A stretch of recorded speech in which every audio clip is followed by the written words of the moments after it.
दोस्तों, आप सभी का स्वागत है हमारे चैनल में। आज की वीडियो एक भूतिया हैंडपंप के बारे में है। तो वीडियो स्टार्ट करने से पहले अगर चैनल पे नए हो तो चैनल को सब्सक्राइब करके वीडियो को एक लाइक कर जरूर दीजिएगा। तो चलिए वीडियो स्टार्ट करते हैं। यह कहानी है एक छोटे से गांव की, जहां लोग बेहद साधारण जीवन जीते थे। गांव का नाम था नानपुर। नानपुर गांव की एक अजीब बात थी कि वहां का हैंडपंप दिन ढलते ही कोई इस्तेमाल नहीं करता था। कहते हैं उस हैंडपंप के पास रात होते ही भूतों का डेरा लगता था। कहानी कुछ साल पहले की है। एक बार गांव में एक नया परिवार आकर बसा। उस परिवार में एक जवान लड़का था। नाम था रामू। रामू को इन भूत प्रेत की कहानियों पर बिल्कुल विश्वास नहीं था। एक दिन रात के समय रामू को बहुत जोर की प्यास लगी। घर में पानी खत्म हो चुका था तो रामू ने सोचा कि हैंडपंप से पानी लाकर पिएगा। उसकी मां ने उसे मना किया, बेटा रात को उस हैंडपंप के पास मत जाना, वहां भूतों का वास है। रामू ने हंसकर कहा, मां ये सब बस कहानियां हैं, मैं जल्दी ही पानी लेकर आ जाऊंगा। रामू जैसे ही हैंडपंप के पास पहुंचा उसने देखा कि चारों ओर घना अंधेरा है और हवाएं अजीब तरह से चल रही हैं। लेकिन उसने ध्यान नहीं दिया और हैंडपंप को चलाने लगा। जैसे ही उसने हैंडपंप का हैंडल घुमाया उसे एक ठंडी हवा का झोंका महसूस हुआ। तभी अचानक हैंडपंप से पानी की जगह खून निकलने लगा। रामू का दिल तेजी से धड़कने लगा। वह समझ नहीं पाया कि यह सब क्या हो रहा है। फिर उसने सुना कि कोई उसके पीछे खड़ा है।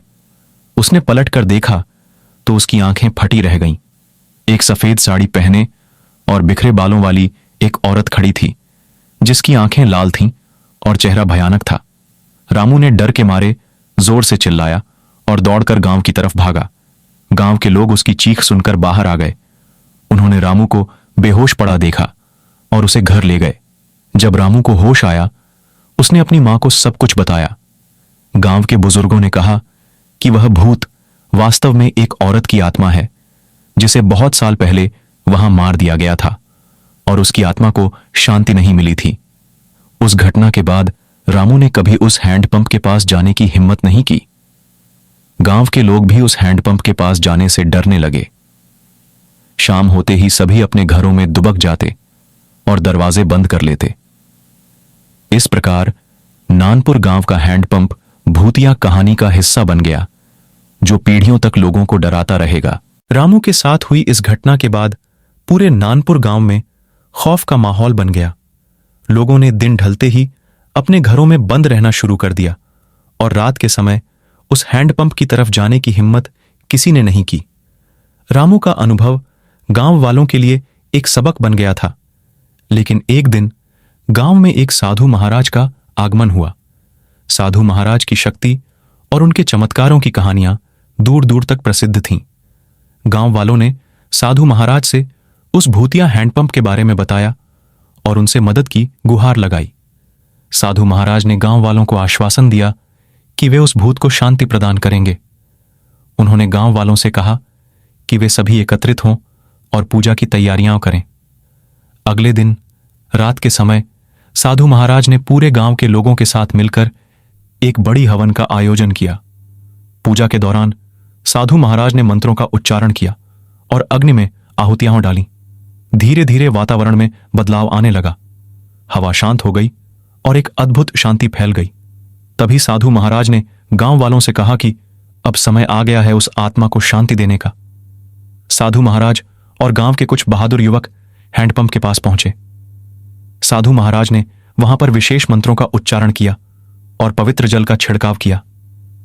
अचानक एक जोर की चीख सुनाई दी और वह भूतिया औरत वहां प्रकट हुई। साधु महाराज ने उस आत्मा से बात की, हे आत्मा, तुझे यहां से मुक्ति मिले। जो कुछ भी तुझ पर अन्याय हुआ है हम उसकी माफी मांगते हैं। जा, अब तू शांति प्राप्त कर। उस औरत की आत्मा ने करुणामयी आंखों से साधु महाराज की ओर देखा और धीरे धीरे उसका रूप धुंधला होता गया। कुछ ही पलों में वह अदृश्य हो गई और एक सुखद शांति छा गई। उसके बाद साधु महाराज ने गांव वालों को बताया कि अब वह आत्मा मुक्त हो गई है और अब उन्हें डरने की कोई जरूरत नहीं है। गांव वाले बहुत खुश हुए और साधु महाराज का धन्यवाद किया। उस घटना के बाद नानपुर गांव में फिर कभी उस भूतिया हैंडपंप की कोई घटना नहीं घटी। लोग फिर से रात में भी उस हैंडपंप से पानी लेने लगे और गांव में पहले जैसी शांति और सौहार्द्रता लौट आई। साधु महाराज की कृपा से गांव वालों का जीवन फिर से सामान्य हो गया।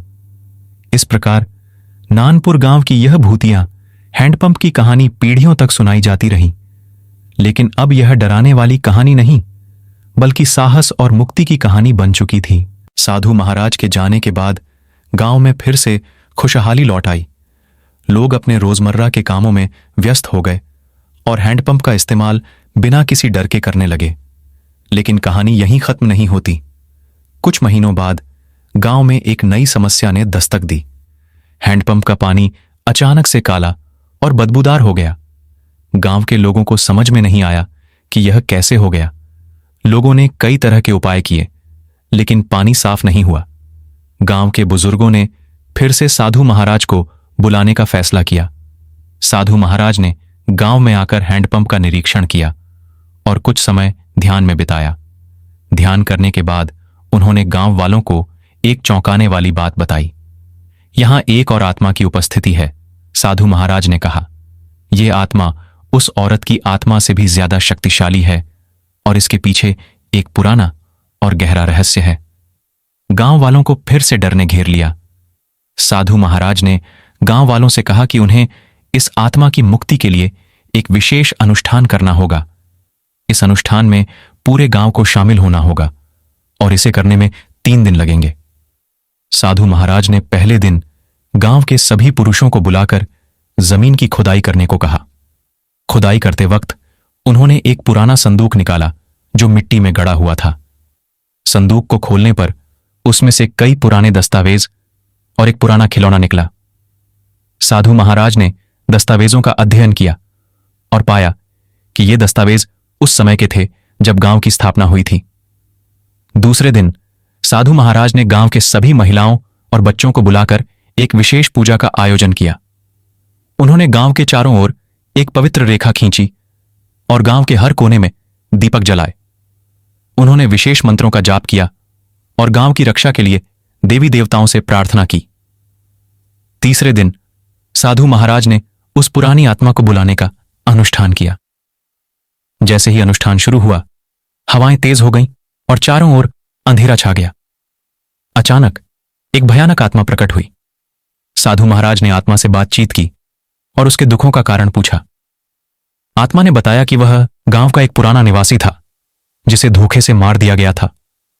उसकी आत्मा को शांति नहीं मिली और वह भटकती रही।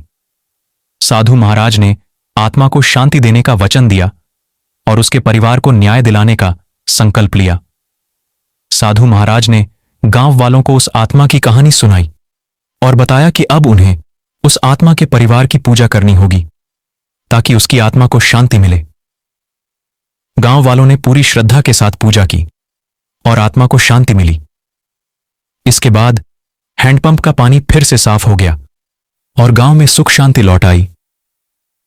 गांव वालों ने साधु महाराज का धन्यवाद किया और उनकी शिक्षाओं को अपने जीवन में अपनाया। नानपुर गांव ने अपनी भूतिया कहानियों को पीछे छोड़ते हुए एक नई शुरुआत की, जहां आत्माओं को शांति और गांव वालों को सुख शांति मिली। कुछ समय तक नानपुर गांव में सब कुछ सामान्य रहा। लोग अपनी रोजमर्रा की जिंदगी में व्यस्त हो गए और भूत प्रेत की कहानियां धीरे धीरे भूलने लगे। लेकिन एक दिन गांव में फिर से अजीब घटनाएं होने लगीं। रात के समय गांव के लोगों को अजीब आवाजें सुनाई देने लगीं और कुछ लोगों ने छाया जैसी आकृतियां देखीं। इस बार ये घटनाएं केवल हैंडपंप के पास ही नहीं, बल्कि पूरे गांव में हो रही थीं। लोग फिर से भयभीत हो गए और उन्होंने तुरंत साधु महाराज को बुलाने का फैसला किया। साधु महाराज गांव में पहुंचे और उन्होंने गांव वालों की बात सुनी। उन्होंने महसूस किया कि इस बार समस्या कहीं अधिक गंभीर है। उन्होंने गांव वालों से कहा, यह आत्माओं का खेल नहीं है, यह किसी गहरे रहस्य की ओर इशारा कर रहा है। हमें गांव के इतिहास को और गहराई से जानने की आवश्यकता है। साधु महाराज ने गांव के सबसे बुजुर्ग व्यक्ति बाबा रामदीन से बातचीत की। बाबा रामदीन ने एक पुरानी कहानी सुनाई जो पीढ़ियों से उनके परिवार में चली आ रही थी। बहुत साल पहले बाबा रामदीन ने कहना शुरू किया, यह गांव एक पुराने महल के पास बसा था। उस महल के राजा की बेटी को एक दरबारी ने छल से मार दिया था और उसकी आत्मा को शांति नहीं मिली थी। कहते हैं उस महल के खंडहरों में अभी भी उसकी आत्मा भटकती है। साधु महाराज ने समझा कि इस महल और उस आत्मा का इस समय हो रही घटनाओं से गहरा संबंध है। उन्होंने गांव वालों से कहा, हमें उस महल के खंडहरों में जाना होगा और वहां पर एक विशेष अनुष्ठान करना होगा। गांव के कुछ बहादुर युवक साधु महाराज के साथ महल के खंडहरों की ओर चल पड़े। वहां पहुंचने पर उन्होंने देखा कि महल के अवशेष बेहद डरावने थे। साधु महाराज ने वहां पर एक मंडल बनाया और विशेष पूजा की तैयारी की। अनुष्ठान के दौरान साधु महाराज ने विशेष मंत्रों का उच्चारण किया और महल की दीवारों पर पवित्र जल छिड़का। अचानक एक जोर की आवाज के साथ एक अदृश्य शक्ति ने उन्हें घेर लिया। साधु महाराज ने अपनी शक्ति और साहस के साथ उस आत्मा को संबोधित किया, हे आत्मा, तुझे यहां से मुक्ति मिले। जो अन्याय तुझ पर हुआ है, हम उसकी माफी मांगते हैं। जा, अब तू शांति प्राप्त कर। महल के खंडहरों में अचानक एक उजाला फैल गया और एक सुंदर युवती की आत्मा प्रकट हुई। उसने करुणामयी दृष्टि से साधु महाराज और गांव वालों को देखा। उसकी आंखों में आंसू थे, लेकिन वे आंसू अब शांति और मुक्ति के थे। आत्मा ने कहा, धन्यवाद साधु महाराज, आपने मुझे शांति दी। अब मैं मुक्त हूं। उसके बाद वह आत्मा धीरे धीरे गायब हो गई और महल के खंडहरों में फिर से शांति छा गई। साधु महाराज और गांव के लोग खुशी खुशी गांव लौट आए। उन्होंने गांव वालों को सारी घटना बताई और सबने मिलकर उस आत्मा की शांति के लिए प्रार्थना की। उस दिन के बाद से नानपुर गांव में फिर कभी भूत प्रेत की घटनाएं नहीं हुई। गांव वाले साधु महाराज की शिक्षाओं और उनकी दी हुई शांति की पूजा करने लगे।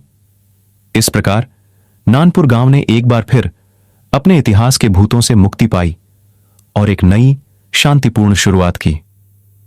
नानपुर गांव में अब फिर से शांति लौट आई थी। लोग अपने कामों में व्यस्त हो गए और गांव की जिंदगी पटरी पर लौट आई।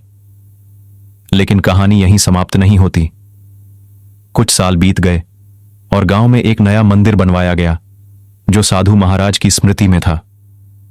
इस मंदिर में साधु महाराज की मूर्ति स्थापित की गई और लोग वहां रोज पूजा करने आने लगे। गांव में हर साल एक बड़ा मेला भी लगने लगा जहां दूर दूर से लोग आते थे। एक दिन गांव में एक नई रहस्यमयी घटना घटी। गांव के कुछ बच्चों ने खेलते खेलते पुराने महल के पास एक रहस्यमय गुफा खोज ली। बच्चों ने गांव के बड़े बुजुर्गों को इसके बारे में बताया। बुजुर्गों ने तुरंत इस बात को साधु महाराज के एक शिष्य राजू बाबा को बताया। राजू बाबा ने साधु महाराज की तरह ही तपस्या और ज्ञान प्राप्त किया था। राजू बाबा ने गुफा का निरीक्षण करने का फैसला किया। उन्होंने गांव के कुछ नौजवानों को साथ लिया और गुफा की ओर चल पड़े। गुफा के पास पहुंचने पर उन्होंने देखा कि गुफा का मुख बेहद संकरा और अंधेरा था। लेकिन राजू बाबा ने हिम्मत नहीं हारी और गुफा के भीतर जाने का निश्चय किया। गुफा के अंदर जाते ही उन्होंने देखा कि दीवारों पर प्राचीन चित्र बने हुए थे। चित्रों में एक कथा बयां की गई थी। यह कथा उसी राजकुमारी की थी जिसकी आत्मा को साधु महाराज ने मुक्त किया था। चित्रों में दिखाया गया था कि राजकुमारी के पास एक रहस्यमयी शक्ति थी जो उसे उसके पूर्वजों से मिली थी। यह शक्ति गुफा में छिपी हुई थी और इसे कोई नहीं जानता था। राजू बाबा ने इन चित्रों को ध्यान से देखा और समझा कि यह शक्ति अब भी गुफा में कहीं छिपी हुई है। उन्होंने गांव के लोगों को इसकी जानकारी दी और सबने मिलकर गुफा के अंदर और गहराई में जाने का फैसला किया। गुफा के भीतर गहराई में जाने पर उन्हें एक प्राचीन पत्थर का दरवाजा मिला।